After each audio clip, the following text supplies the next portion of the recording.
Hola, ¿qué tal? Bienvenidos a todos, a todas. Una vez más estamos en estas charlas para saber cómo estamos sobreviviendo a la pandemia y sobre todo en diferentes geografías, latitudes y los diferentes debates que hay en torno a ello. Y el día de hoy estoy con una de mis mujeres favoritas, con Cintia Híjar. Ella es comediante feminista, ella es egresada de la licenciatura de Pedagogía, ella está estudiando ahorita la maestría en la Facultad de Filosofía y Letras de la UNAM. Y bueno, es activista, generalmente está armando una campaña por algo todo el tiempo, ¿no? Está en temas de todo el espectro del activismo. Y bueno, Cintia, yo te agradezco que estés el día de hoy aquí con nosotros. Yay, gracias por invitarme a platicar contigo, amiga personal, como diría Niurka. Y bueno, Cintia, te voy a empezar a preguntar algo que puede ser muy obvio, ¿no? Pero que en realidad de ahí quiero que salga este debate, que es, ¿cómo has sobrevivido tú a la pandemia? ¿Cómo estás? ¿Qué te ha atravesado en esta pandemia estos últimos días? Pues mira, eh, ahorita estoy en el coche de mis papás en su casa. O sea, así, estoy haciendo el video desde aquí. Porque pues me vine a casa de mis papás, porque ya estaba súper triste de estar como en mi casa sola. En realidad yo como que trabajo mucho desde casa, tengo medio agorafobia, o sea, a veces por ansiedad no salgo y como que a lo que salgo es cuando tengo que dar shows de stand-up o cuando tengo que ir a hacer algo de la maestría, ¿no? O sea, como a veces pues tengo una clase a la semana, bueno, ahorita ya no tengo, ya acabé los créditos, entonces trabajo mucho desde mi casa, pero creo que fue muy impactante para mí la diferencia entre trabajar desde mi casa y estar en mi casa porque así me acomodo a trabajar o porque quiero o porque ya de pronto tengo esta costumbre, a estar en mi casa porque tenía que estar, ¿no? Y a no poder como ver gente, como sentarme con mis amigas y con mis amigos, tomar algo, como que fue muy fuerte para mí el hecho, en principio, de la restricción, como de no poder salir a casa de alguna amiga, de algún amigo a platicar, pero también como de no poder tener el contacto físico que estoy acostumbrada a tener, ¿no? O sea, que de pronto, pues no poder abrazar a la gente que estás, con la que estás conviviendo, o no poder besar a la gente, o sea, por ejemplo, pues de pronto si tienes alguna amistad o alguna persona por ahí con la que tienes como momentos eróticos y no poder acceder a eso, es súper difícil. A mí me ha costado mucho trabajo porque soy mucho del contacto físico. Entonces, un día que estaba en mi casa, así que me dio un cólico mortal, le hablé a mis papás y les dije como me siento súper mal, tengo cólico, estoy triste, pero tenía un cólico que te juro que nunca me había dolido tan fuerte, y cuando me dijeron mis papás como, ay, pues vente para la casa y ya aquí pasamos la cuarentena, se me quitó el cólico. Entonces me vine para acá porque pues al final, o sea, como que no quería estar sola y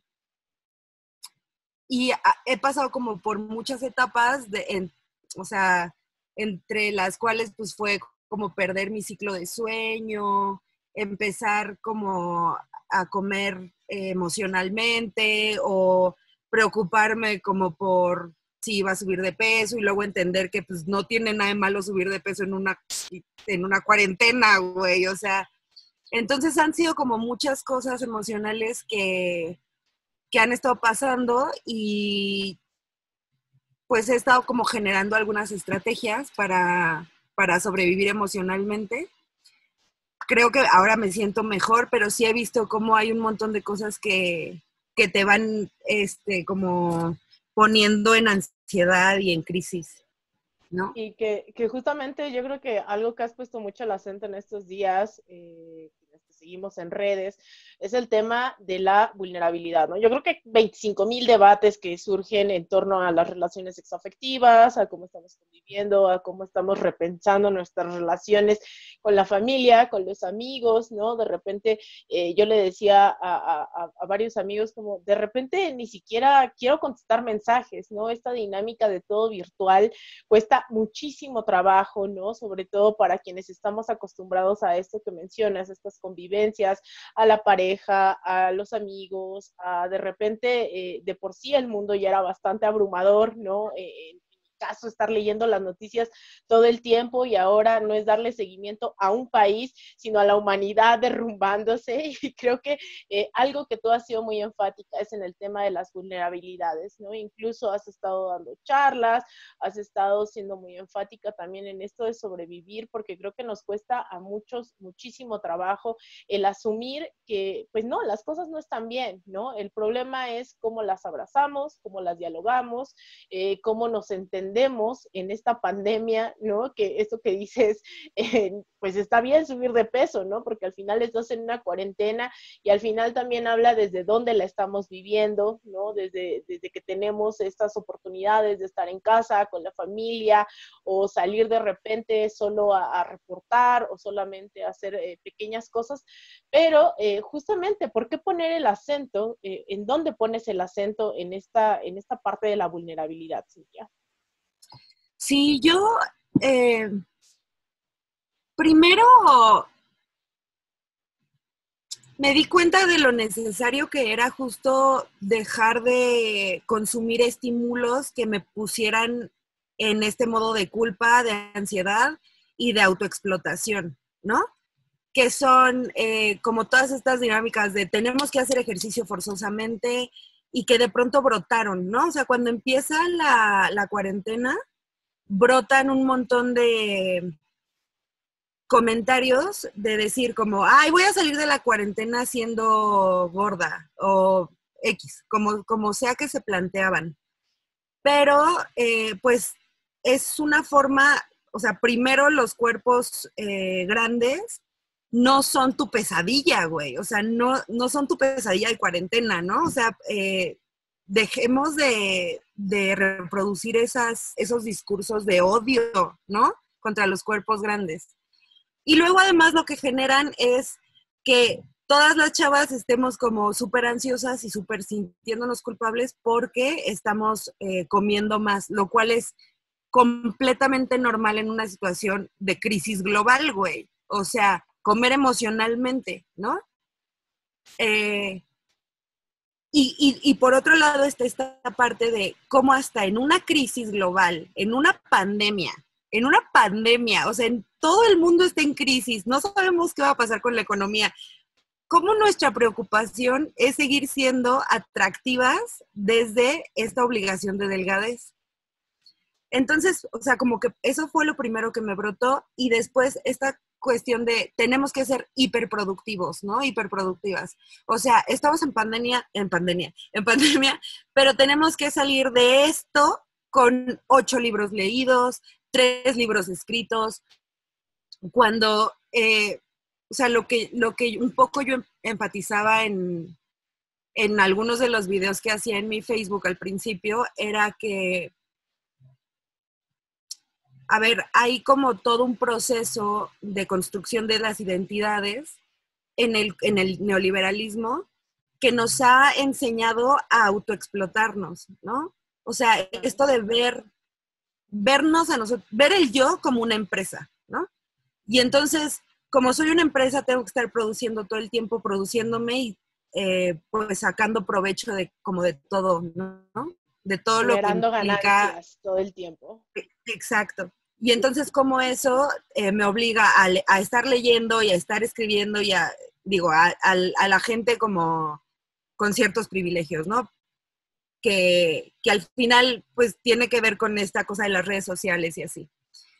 Entonces, y también como esto tiene una relación directa con la depresión, con la ansiedad, con todos los trastornos psicológicos que afectan nuestras emociones. O sea, como el hecho de no estar produciendo y de no estar siendo como personas hiperproductivas o como el forzarnos a estar produciendo incluso en esta época de tanta crisis, nos pone en situaciones emocionalmente complicadas.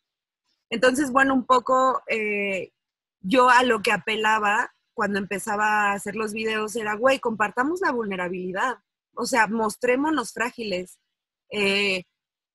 Si hoy tienes que descansar todo el día o si hoy perdiste como el ciclo de tu ritmo de sueño o si estás teniendo pesadillas o sueños hiperlúcidos o si tienes preocupación o si te sientes frágil porque no sabes si te vas a enfermar o si se va a enfermar tu papá o tu mamá o tu abuelo o tu abuela. O sea, todas esas cosas que nos están ahorita marcando como una urgencia vital ante la posibilidad de muerte de nosotros, de quienes amamos, de todo el mundo, ¿no? Entonces yo decía, pues bueno, hablemos como de qué está pasándonos desde la vulnerabilidad, no desde el, mira, estoy haciendo un chingo de ejercicio, me estoy haciendo 1000 maquillaje, me estoy haciendo de comer súper sano y estoy leyendo 8 libros al día, porque justo eso es lo que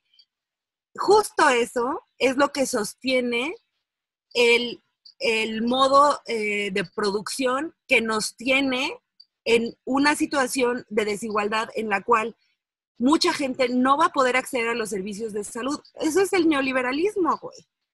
Claro, de hecho, yo estaba haciendo como esa parte súper insistente, ¿no? Creo que no es que esto no existiera, no es que no existiera la ansiedad, la depresión, simplemente lo que estamos viendo es la profundización de esta crisis, de las desigualdades, desde dónde estamos viviendo la pandemia y cómo la estamos viviendo, habla de las tremendas desigualdades que existen ya de manera perpetua, ¿no? En este sistema de producción y que ahora que lo mencionas, creo que hay que poner el énfasis, ¿no? No solamente es la parte de la producción, porque creo que sí hay una parte contraria, que es la solidaridad, ¿no? Estas redes entre mujeres, estas redes entre clase trabajadora, ¿no? Que a veces también se deja de lado este debate y es cómo podemos salir de eso, no solamente es produciendo, no es en el tema individual de cuántos libros voy a leer, cuántos libros voy a escribir, cuánto ejercicio voy a hacer al día, sino en realidad cómo estamos repitiendo los mismos patrones, como tú dices, que nos pusieron en este punto.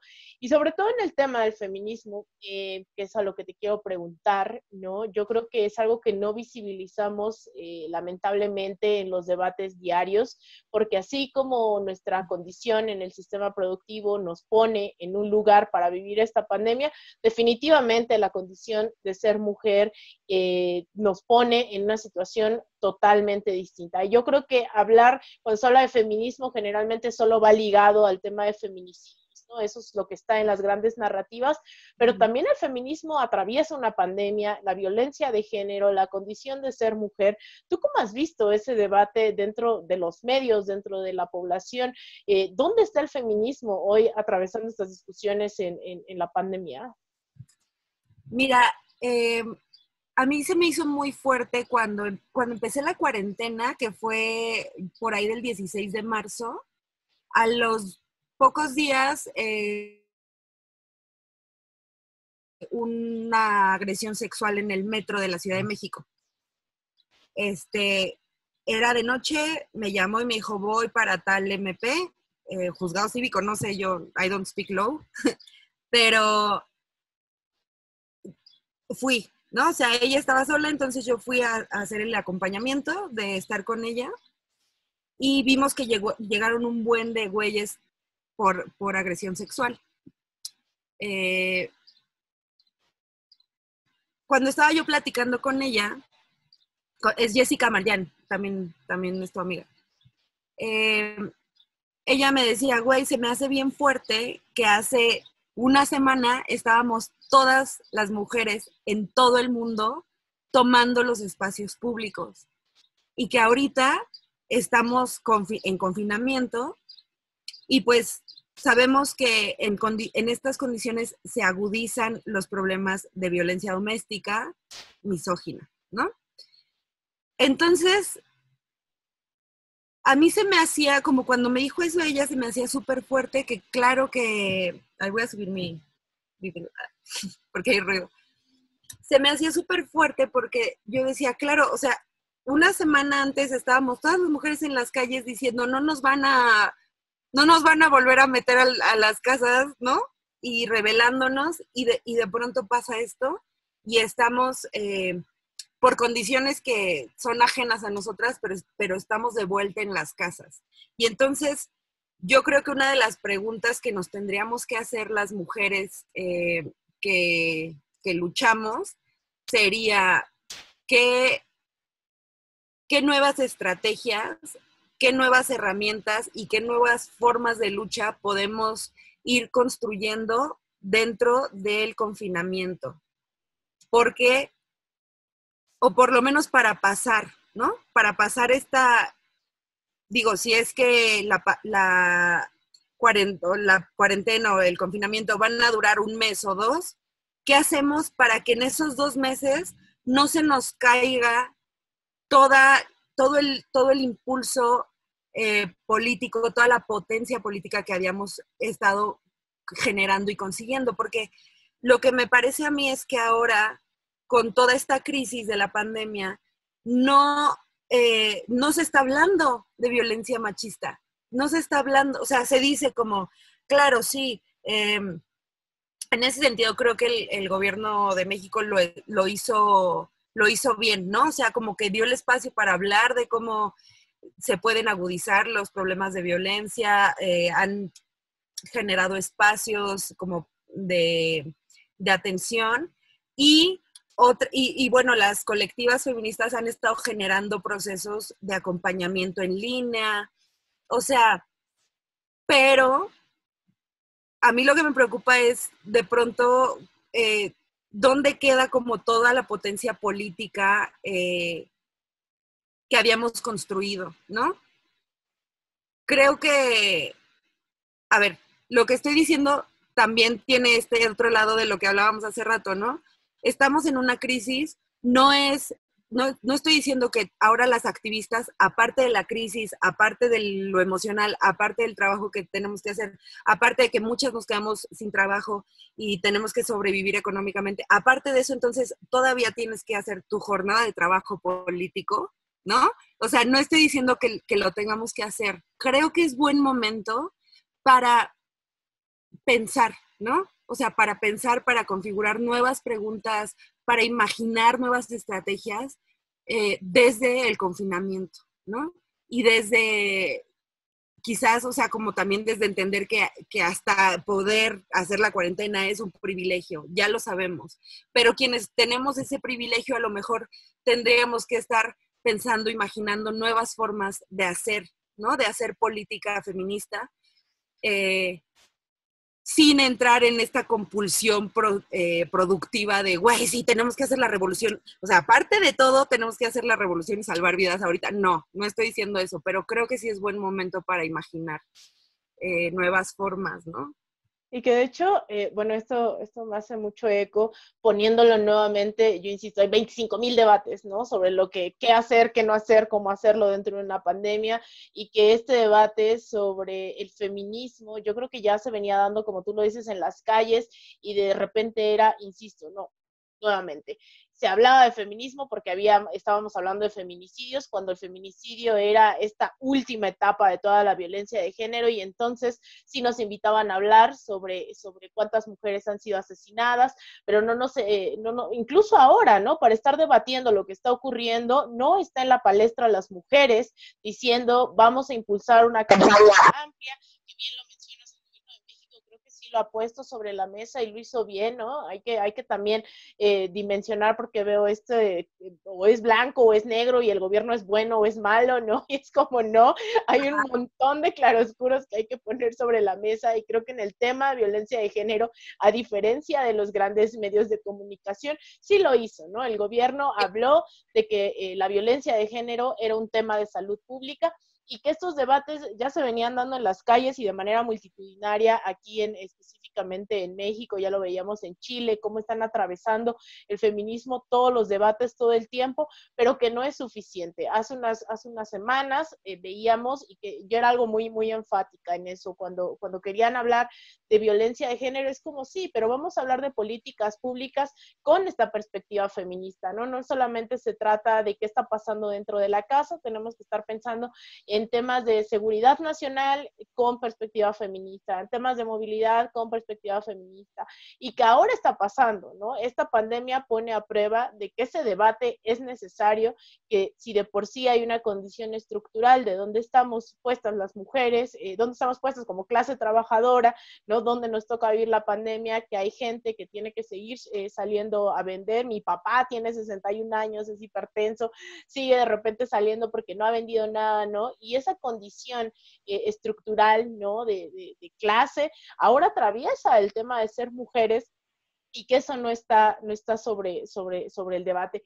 Yo sé que te voy a preguntar como la pregunta del millón, ¿no? De qué vamos a hacer, cómo se soluciona, qué podemos estar empezando a hacer. Yo creo que tú has estado haciendo debates, ¿no? Ocupar nuestras trincheras, poner, no sé, estos foros a disposición de la gente para que todos estén como al menos pensando en que hay otros temas que tienen que ser discutidos, pero en el día a día, en la practicidad, ¿qué podrías sugerir que pueda alimentar el debate y eventualmente, y que creo que sería lo mejor, una organización, una acción colectiva, claro, bajo condiciones de una pandemia global, ¿no? Yo digo, lo que se me ocurre es que es un gran momento para cambiar el paradigma en torno al trabajo de cuidados. O sea, creo que todo lo que tiene que ver con trabajo de cuidados y trabajo emocional se tiene que hablar ahorita. O sea, creo que el debate tiene que explotar ahorita. Voy a poner como una serie de ejemplos, ¿no? Empezando por el de Gatell, ¿no? De López-Gatell, que llevó a su hijo al trabajo. Que para la gente que nos ve de otros lados es el subsecretario de Salud aquí en México, ¿no? Ajá. Entonces, llevó a su hijo un día al trabajo, ¿no? Y un reportero le pregunta como, ¿por qué no está poniendo el ejemplo, ¿no? De no llevar al niño al trabajo porque lo estaba poniendo en riesgo. Y eso a mí se me hizo bien importante porque de pronto como que el debate fue, pues claro, el reportero a lo mejor está tratando de golpear o se está metiendo con la vida privada o no sé qué, no, sí tenía razón, lo que sea. Lo que no se está viendo ahí es la dimensión del trabajo de cuidados, que a veces si una persona no lleva a su hija o hijo a su trabajo ese día, no hay quien, o sea, eso no existe la posibilidad porque no hay quien cuide de las infancias, porque no se pueden quedar solas, porque lo que sea, o sea, o simplemente porque está bien, ¿no? Que te acompañen al trabajo, porque está bien que dejemos de pensar en esta idea de el hombre blanco privilegiado como alguien incapaz de hacer trabajo de cuidados, o como los hombres como personas incapaces de hacer trabajo de cuidados. Y a mí siento que ese debate como que se perdió, ¿no? Como que en toda la cosa política grillesca de esa pregunta se perdió la dimensión del trabajo de cuidados. Otra cosa es, a ver, cuando López Obrador dijo como mal, ¿no? O sea, como, sí, es que las hijas cuidan más, ¿no? Y de pronto, o sea, hubo reacciones porque fue como, claro, estás normalizando que las mujeres hagamos trabajo de cuidados gratuitos, ¿no? Pero de pronto siento que se pierden oportunidades de hablar del trabajo de cuidados desde otro lugar, ¿no? O sea, desde decir, ¿qué tan importante es el trabajo de cuidados, el trabajo emocional, el trabajo que hacemos históricamente las mujeres para la producción y para la economía de los países, ¿no? O sea, que si no hubiera quien les cocina y les apapacha y les cura las heridas a las personas que salen a la calle a hacer trabajo productivo, remunerado, ¿qué sería de las economías? Entonces, siento que de pronto, digo, no tengo como respuestas, pero siento que ahí es donde tenemos que estar explotando el debate. O sea, siento que es donde, y no digo explotar de extracción, sino como de Sí, que potenciar, está en ¿no? todos lados, que está en todos lados.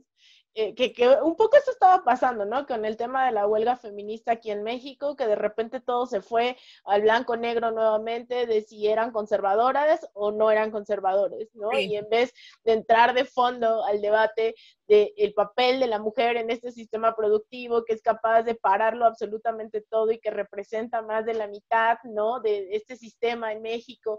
No sé, o sea, yo creo que estos debates necesariamente tendrían que estar y lamentablemente se llegan a perder. Y también por un feminismo bien liberal, ¿no? O sea, que existe totalmente, que lo conocemos, que es bien bonito estar criticando. De repente yo veo, e incluso hay varias feministas liberales que de repente en su onda de ser más radicales y mucho más agresivas, ¿no? Hacia su crítica, en realidad terminan culpando a Andrés Manuel, ¿no? Y centralizando esta crítica como si el patriarcado hubiese nacido específicamente en México con la Cuarta Transformación, y entonces desglosarlo y entender esta violencia de género estructural, ancestral, ¿no? Incluso más allá del sistema capitalista, que fue mucho antes que el patriarcado, creo que se pierde mucho y es un debate que lamentablemente y mucho menos va a estar en los medios de comunicación, que hoy se dedican más a estar llamando a desconocer al gobierno, y que eso también es súper peligroso, ¿no? Yo no sé qué opinión te merezca que hoy No, tenemos no, no. abiertamente Sí. a medios de comunicación, y que eso en lo personal a mí me da mucho coraje, ¿no? Porque ya lo hemos hablado en persona tú y yo, cómo de repente tienen que venir hombres a decir lo que está pasando y su perspectiva, y dar estos datos para que sea válida, porque de repente habemos mujeres feministas, anticapitalistas, antiimperialistas, que hay son las locas, ¿no? Las histéricas, las exageradas, y que hemos estado insistiendo en el papel de hacer medios independientes, la necesidad de tener medios independientes, militantes, ¿no? A veces también creo que tú, que yo, que muchísimas mujeres somos muy transparentes desde dónde estamos hablando y por qué lo estamos haciendo, y de repente tienen que venir hombres a venir a explicar que sí, que siempre TV Azteca sí es una vocería de los grandes grupos empresariales, y que entonces sí no hay que confiar en los empresarios, pero en realidad antes también le estuvieron haciendo campaña, ¿no? Entonces pensar que estos medios van a tomar el debate feminista, creo que también es, no sé cómo te ha ido a ti con los medios. No, bueno. O Yo, sea, o sea, estábamos hablando de dónde vas a publicar, ¿no? Ahora estás escribiendo, claro, y claro. es como hacia dónde vamos, porque estas críticas, y yo he visto a ti también cómo te ha ido en redes sociales, porque insisto, ¿no? Para quien no conozca a Cintia, ¿no? Que generalmente quienes estarán viendo esto, la mayoría es gente que está metida mucho en el tema de política, y que esa también es mi insistencia, ¿no? Que lo personal es político, que el feminismo es político, que hay que meterlo dentro de nuestros debates. Y tú has estado emprendiendo campañas en tema del aborto, en tema de diferentes cosas sobre el feminismo, y te han atacado bastante, Cintia. Esto más bien quisiera preguntarte cómo has logrado lidiar con todo esto, que creo que tiene que ver un poco con el autocuidado y eso, pero ¿cómo logras lidiar con todo eso todo el tiempo? Pues justo ayer como una chava me escribía y me decía, güey, me están escrachando, ¿no? O sea, justo creo que tiene que ver con con todo lo que estabas diciendo ahorita, porque, a ver, por un lado está este ímpetu de competencia entre feministas por ver quién es la más feminista y o sea, de quién es el verdadero feminismo, ¿no?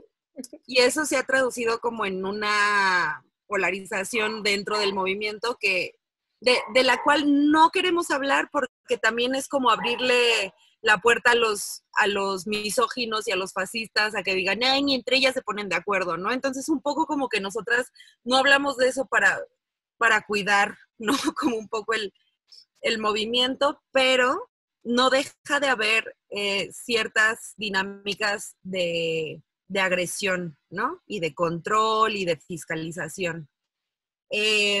y entonces ayer me escribió esta chica que la estaban criticando porque lo que sea, ¿no? O sea, pero el punto es que siento que hay como unas pulsiones como súper de agresión, ¿no? En los debates en redes sociales.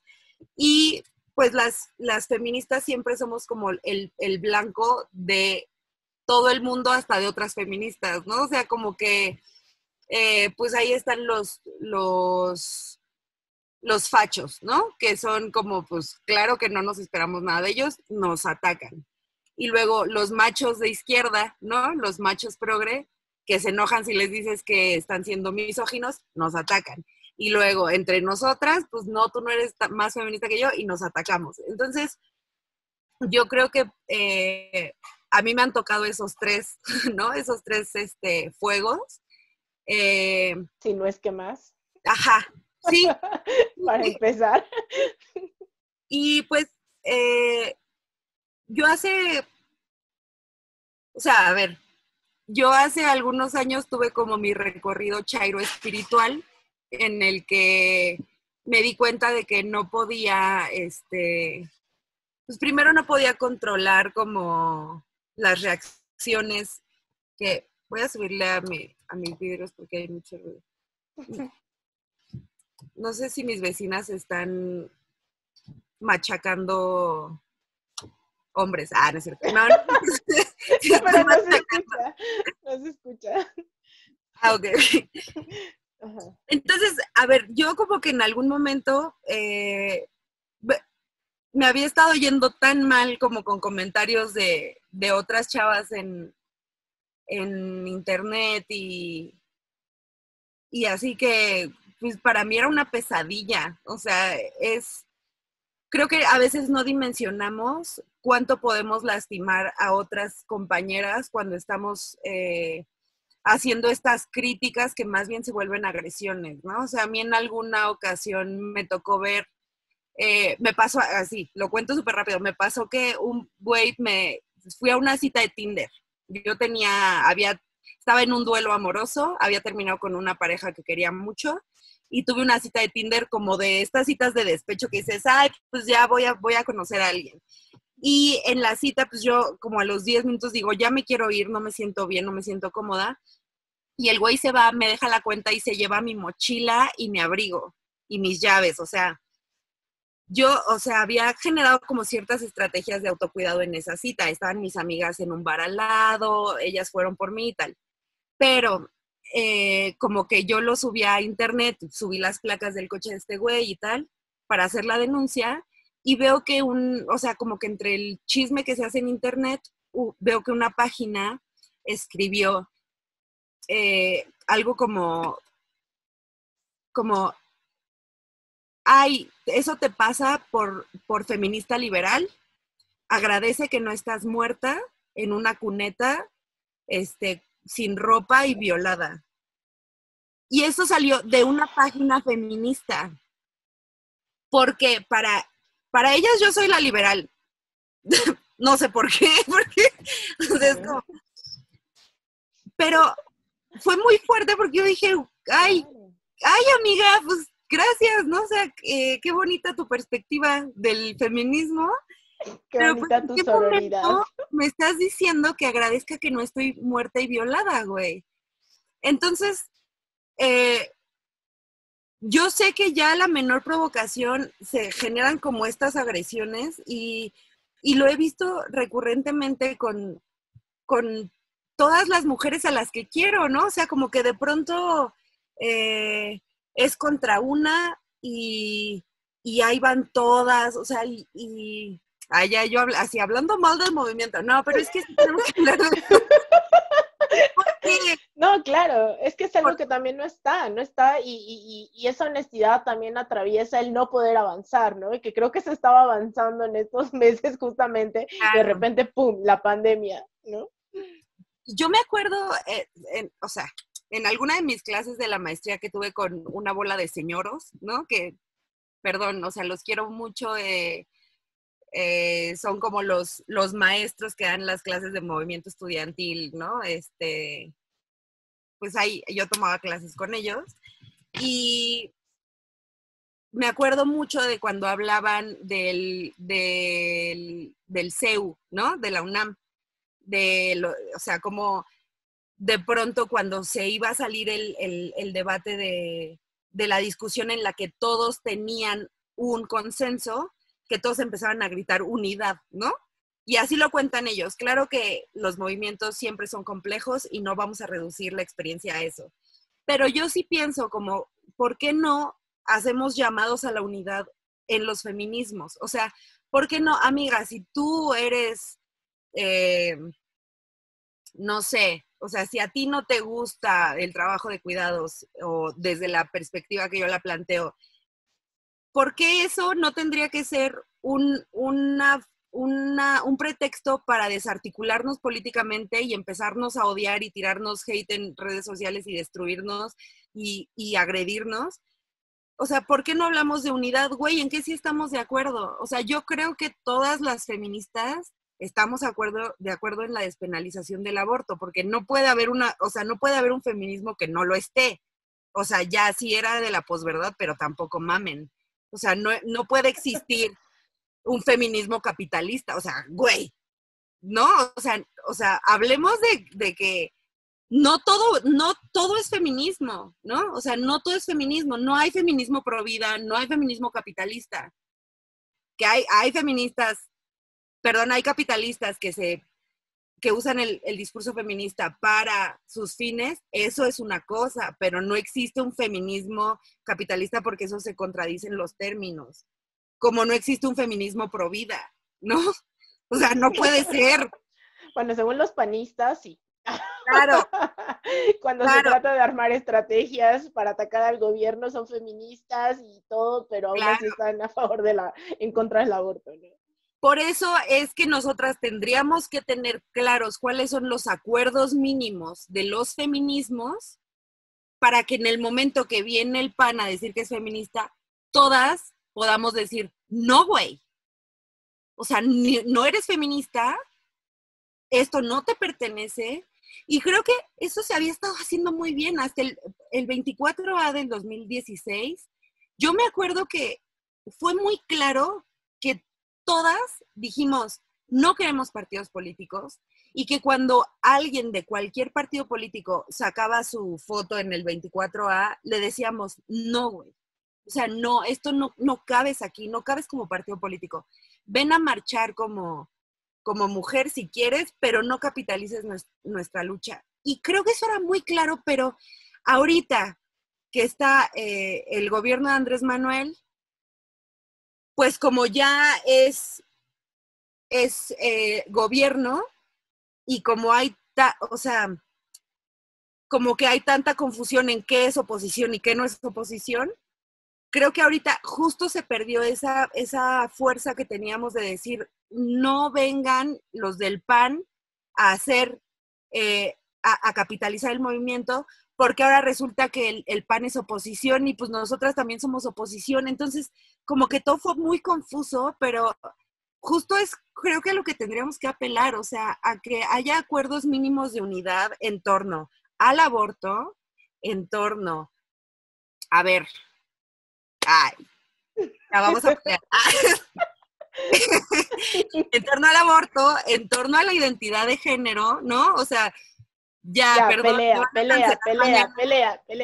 Pero, ¿cómo te vas a poner a discutir si estás o no de acuerdo con la identidad de género de otra persona, güey? Que te valga madres, güey. O sea, déjalas en paz. Si no vas a luchar por sus derechos, si no vas a ser empática y humana y a entender que es una población que vive en una violencia extrema, que vive violencias horribles, si no vas a hacer eso, pues por lo menos déjalas en paz, güey, ¿no?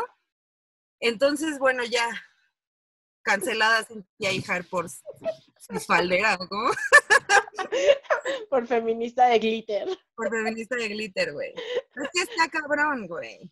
Pero es que es justamente, yo creo que es no poner en perspectiva todo este tipo de debates, ¿no? Yo creo que esto que mencionas, que parece una obviedad de no hay un feminismo capitalista, puede ser una obviedad para ti, para mí, pero yo creo que todavía, dada este oportunismo de muchísimos grupos conservadores y sobre todo el papel de los medios de comunicación, que definitivamente no hay que minimizarlo, todavía se pone en duda, ¿no? Es por ejemplo, en Estados Unidos, eso es la marcha de las mujeres. Es un montón de mujeres demócratas que ahora, por ejemplo, el candidato presidencial Joe Biden es acusado de acoso sexual y de repente todas estas mujeres que eran miles y decenas de miles en las calles en Washington y en no sé cuántas decenas de ciudades, hoy no dicen nada, ¿no? ¿Por qué? Porque es un movimiento que depende totalmente de los demócratas.